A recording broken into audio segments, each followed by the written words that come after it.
Hello, I'm Chris Hemsley, Managing Director of the Payment Systems Regulator. The original introduction to this video was recorded over a week ago, and as you will all know, circumstances have changed since then. Consistent with government advice, we are now working from home, and I am recording this additional introduction at my home with the equipment that I have available. We're all now adjusting to the significant impacts that COVID-19 has had and will have over coming days, weeks and months, and it is important to acknowledge that. Organisations, including us, are facing a huge challenge.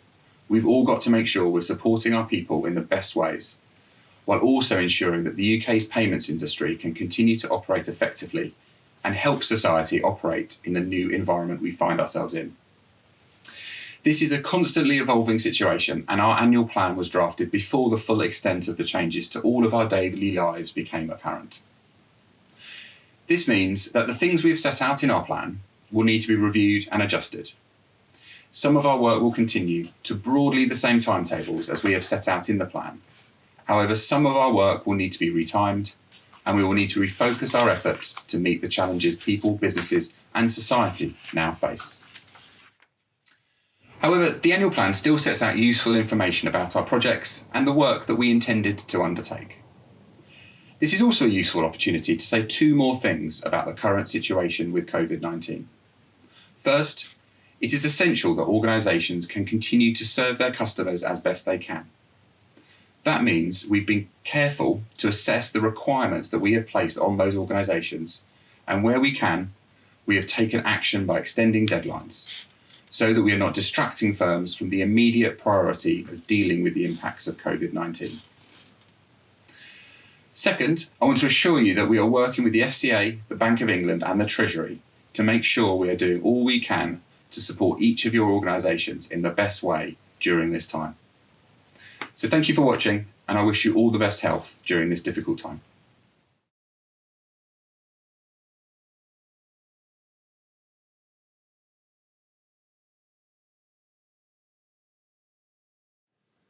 Hello, I'm Chris Hemsley, Managing Director of the Payment Systems Regulator.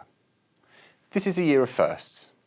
It's been my first full year as Managing Director, and in a break from the norm, this is the first time we've launched our annual plan digitally rather than at a public event.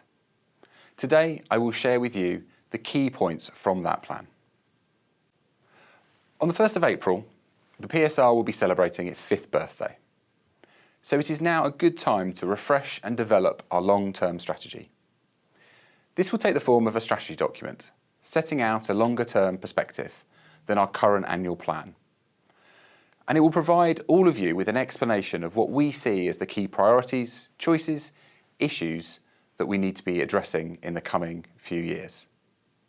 But for now, I wanted to set out some of the key points from our annual plan to explain what work we're expecting to carry out over the next year. The full report explains in more detail what our work will look like, alongside our expected costs, and you can find that on our website. You would have been hard pushed not to have noticed the number of significant transformations happening in payments over the last couple of years. Changes which help us in our daily lives, from the growth in contactless payments, new firms providing smaller businesses with different ways of accepting digital payments, and also initiatives to give communities a louder voice on the cash access that they need.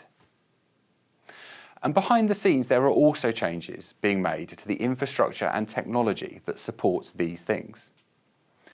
We're here to make sure all of these changes fit together and work for everyone, both businesses and society, and that these transitions work well. But that doesn't just mean that we're looking at the changes we can see now. We play a critical role taking decisions that affect us all now and also into the future. I've spoken a lot about one of the biggest changes, Pay.UK's development of the new payments architecture, the NPA. This is a fundamental overhaul of the way interbank systems operate. It should bring significant opportunities, giving us a resilient way to make digital payments, while also supporting competition and innovation. Payment systems are often hidden in the background, helping us to get on with our lives without having to give payments much thought. And I see our role as focusing on these things, including by making sure that the delivery of the NPA is done right.